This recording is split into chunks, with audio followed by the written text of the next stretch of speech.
మా గల్లీ గణపతికి 11 వెరైటీ చేశాము ఈరోజు. ఫ్రూట్ సలాడు, రైల్ పలారం, పెసర్లు, బిర్యానీ, కర్డ్ రైస్, బేసన్ లడ్డు, మోదకాలు, గవ్వలు, బిస్కెట్లు, సిరా. మళ్ళీ గణపతికి ఇష్టమైన గరకతో దండ తయారు చేశాము, మోదకాల పేరు తయారు చేశాము.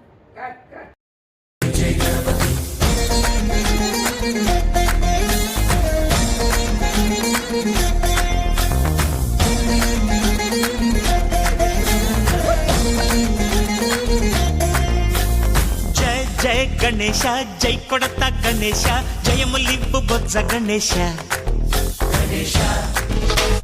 హాయ్ హాయ్ గణేశ. ఓం నమో శ్రీమన్మహానవగ్రహాయతాభ్య నమః, శ్రీమన్మహా లక్ష్మీనారాయణతాభ్య నమః. అయం సర్వాఘాని పూజాంచకశ్రీతరంగ శ్రీమన్మహాలక్ష్మీనారాయణతాభ్యా నమః అనండి. సుముహూర్త